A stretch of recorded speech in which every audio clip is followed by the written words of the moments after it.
Le soleil était bas sur Ouagadougou, projetant une lueur dorée sur la capitale étendue du Burkina Faso. La poussière tournoyait doucement dans les rues où les vendeurs proposaient du maïs grillé et où les enfants se faufilaient entre les motos, leur rire formant une mélodie fugace contre le bourdonnement d'une ville en mouvement. Au cœur de ce chaos vibrant se dressait un modeste bâtiment gouvernemental, ses murs blancs délavés témoignant d'années de résilience. À l'intérieur, un jeune homme était assis à un bureau encombré de papiers, son front plissé alors qu'il lisait une lettre qui allait tout changer. Ibrahim Traoré, à seulement 37 ans, n'était pas un dirigeant ordinaire. À peine 3 ans après le début de sa présidence, il était déjà devenu le symbole d'une nouvelle Afrique, une Afrique qui osait rêver au-delà des ombres de son passé colonial. Ses fatigues militaires, toujours impeccablement repassées, étaient un hommage à ses racines de soldat, mais c'était son regard perçant et son intensité tranquille qui attiraient l'attention. Traoré était un homme de peu de mots, mais quand il parlait, le monde écoutait. Et aujourd'hui, le monde allait entendre quelque chose d'extraordinaire. La lettre qu'il tenait dans ses mains était usée sur les bords, comme si elle avait parcouru des milliers de kilomètres avant de lui parvenir. Elle était écrite d'une écriture hâtive, l'encre tachée par endroits, mais les mots étaient clairs. Une supplique d'une jeune femme nommée Amina Diop, l'une des milliers d'Africains déportés des États-Unis.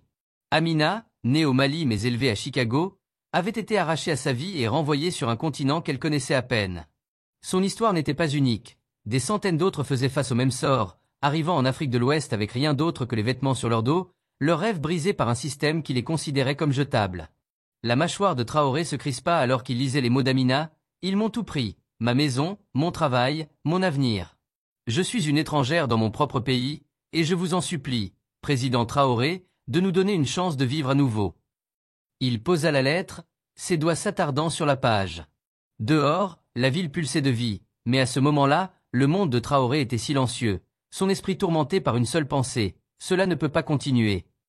Il avait entendu ces histoires auparavant, des déportés arrivant dans les aéroports de Bamako, Dakar et Accra, leurs visages marqués par le désespoir. Les États-Unis, sous une nouvelle vague de répression de l'immigration, avaient intensifié les déportations, invoquant la sécurité nationale et les fardeaux économiques. Mais Traoré voyait au-delà de la rhétorique. Pour lui, il ne s'agissait pas de politique, mais de pouvoir. Il s'agissait d'un monde occidental qui voyait encore l'Afrique comme un dépotoir, un endroit où jeter ceux qu'il jugeait indésirables. Et il en avait assez d'accepter cela. Traoré se renversa dans son fauteuil, ses yeux se posant sur une carte encadrée de l'Afrique sur le mur. Ce n'était pas la carte des frontières coloniales découpées par les puissances européennes au XIXe siècle, mais une vision d'un continent uni, ces nations liées par une histoire et une ambition commune. Il avait juré de protéger cette vision, de construire une Afrique qui se tiendrait debout, non pas grâce à la charité de l'aide étrangère, mais grâce à la force de son peuple. Et maintenant, la lettre d'Amina lui avait donné une chance de le prouver. Il appuya sur un bouton de son bureau, convoquant son conseiller en chef, Kofi Mensa, un homme mince aux cheveux grisonnants et à l'esprit aussi tranchant qu'une lame.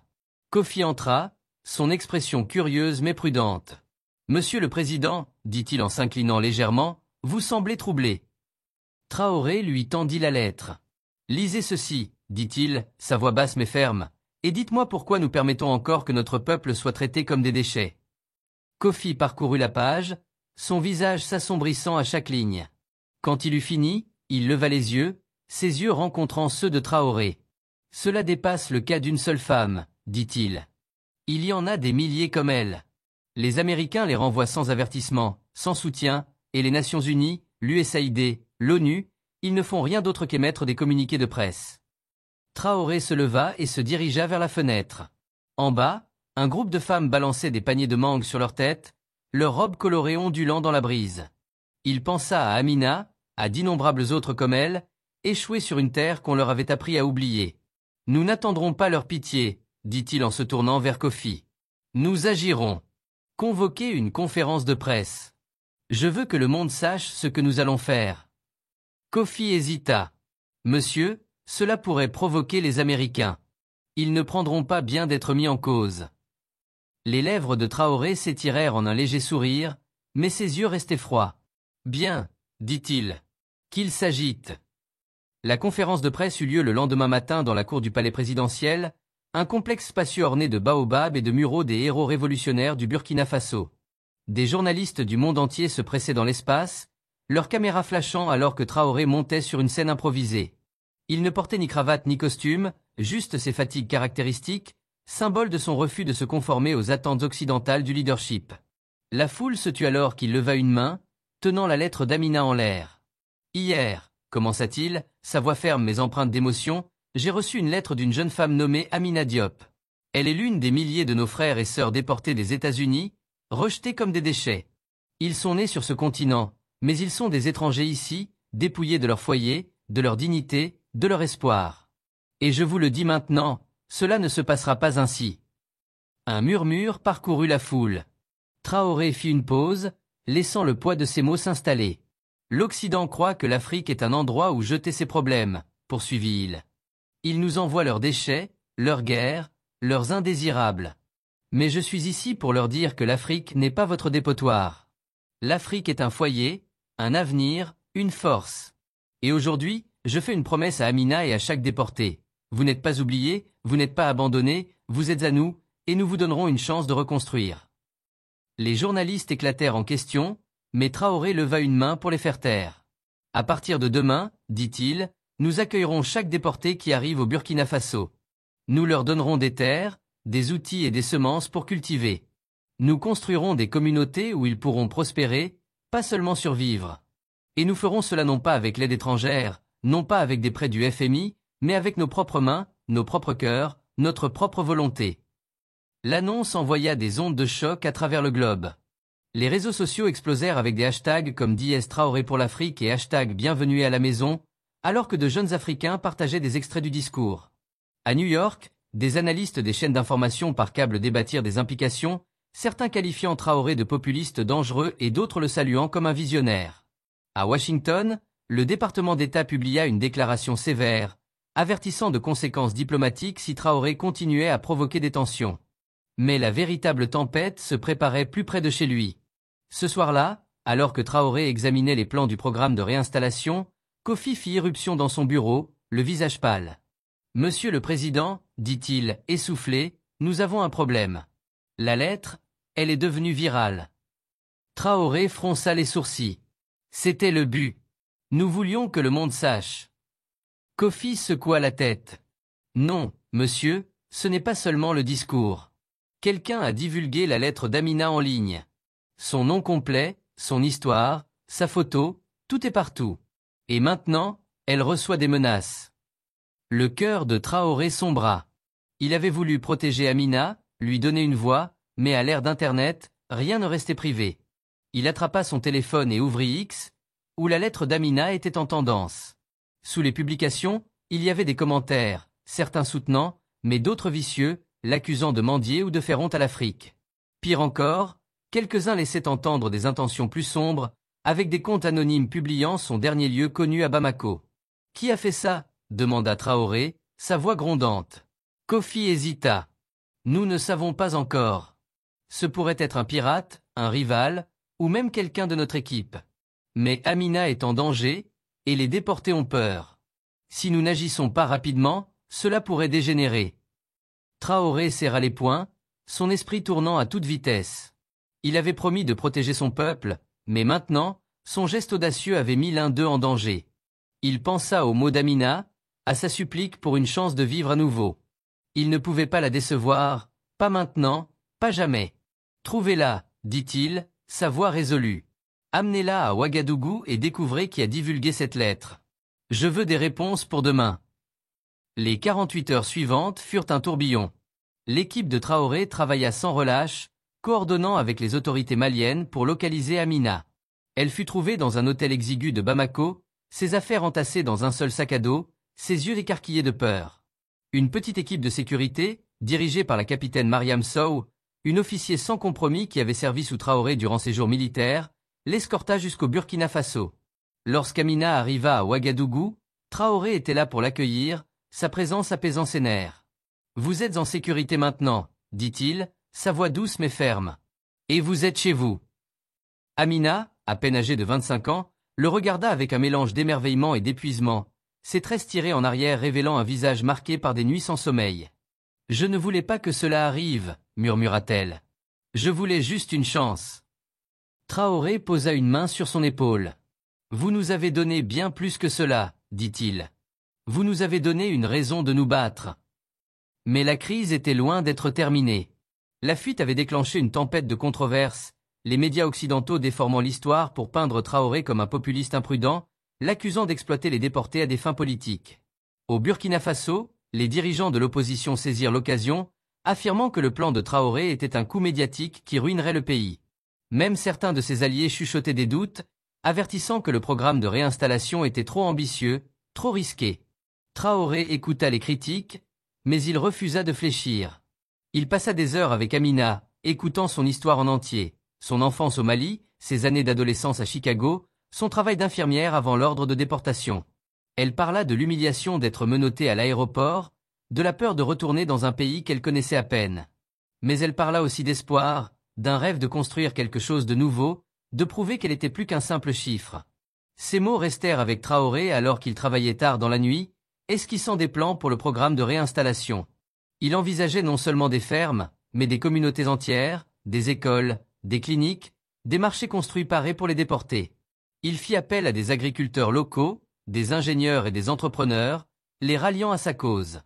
C'est notre moment, leur dit-il. Si nous pouvons montrer au monde que l'Afrique peut prendre soin des siens, nous pouvons tout changer. Pendant ce temps, l'enquête de Kofi sur la fuite porta ses fruits. Le coupable était un assistant subalterne nommé Musa Kone, qui avait vendu la lettre d'Amina à un journaliste étranger pour un gain rapide. Lorsqu'il fut confronté, Musa s'effondra, affirmant qu'il avait besoin de l'argent pour sa mère malade. Traoré l'écouta, son visage impassible tandis que Musa implorait son pardon. « Vous avez trahi votre peuple », dit Traoré, sa voix lourde de déception. « Mais vous faites toujours partie des nôtres. Vous travaillerez à réparer cela. » Au lieu de la prison, Traoré assigna Musa au programme de réinstallation sous stricte surveillance. C'était une décision qui souleva des sourcils, mais Traoré croyait aux secondes chances, non seulement pour les déportés, mais aussi pour ceux qui avaient perdu leur chemin. Le programme de réinstallation fut lancé avec une cérémonie dans une région rurale à 50 miles au nord de Ouagadougou. La terre, autrefois stérile, avait été préparée par des bénévoles locaux qui avaient creusé des canaux d'irrigation et construit des abris temporaires. Traoré se tint devant une foule de déportés, de bénévoles et de journalistes, Amina à ses côtés. L'air était chargé d'anticipation, le parfum de la terre fraîchement retournée se mêlant à la chaleur du soleil de midi. « Aujourd'hui, déclara Traoré, nous ne vous donnons pas seulement une terre, nous vous donnons un avenir. Vous n'êtes pas des déportés, vous êtes des bâtisseurs, des rêveurs, le cœur de l'Afrique. Et ensemble, nous montrerons au monde de quoi nous sommes capables. » Il remit à Amina un titre de propriété d'un terrain, son nom écrit en lettres grasses. Elle le serra contre sa poitrine, des larmes coulant sur son visage alors que la foule éclatait en acclamations. Un par un, d'autres déportés s'avancèrent, recevant leur propre titre, leur propre chance de commencer une nouvelle vie. La cérémonie fut diffusée en direct, devenant virale sur X et YouTube, avec des millions de personnes regardant Traoré s'agenouiller pour planter la première graine dans le sol, un acte symbolique qui captiva l'imagination du monde. Mais le vrai travail ne faisait que commencer. Au cours des mois suivants, Traoré se consacra au programme, visitant les sites de réinstallation chaque semaine, travaillant aux côtés des déportés pour construire des maisons et planter des cultures.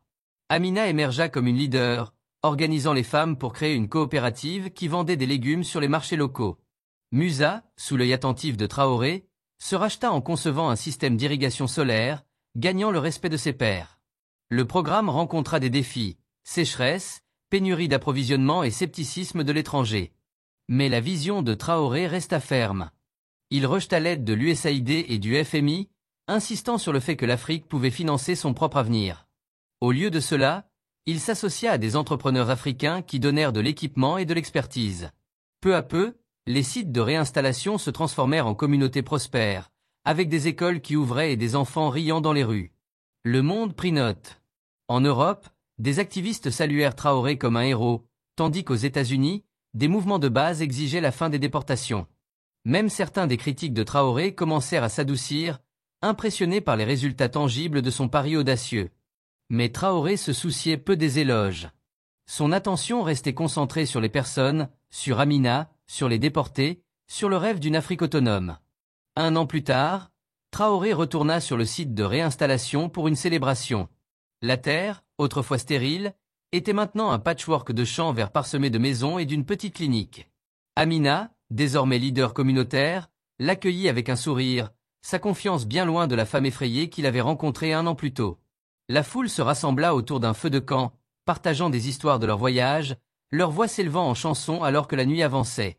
Amina prit Traoré à part et lui tendit une lettre. « C'est pour vous, dit-elle, de la part de nous tous. » Traoré l'ouvrit, ses yeux parcourant les mots.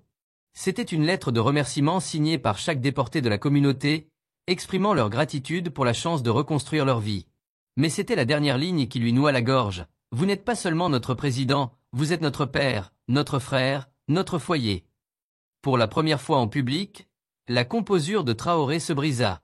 Il essuya une larme de sa joue, sa voix à peine un murmure alors qu'il disait « C'est pour cela que nous nous battons ». La célébration continua, mais Traoré s'éloigna, se tenant seul sous les étoiles.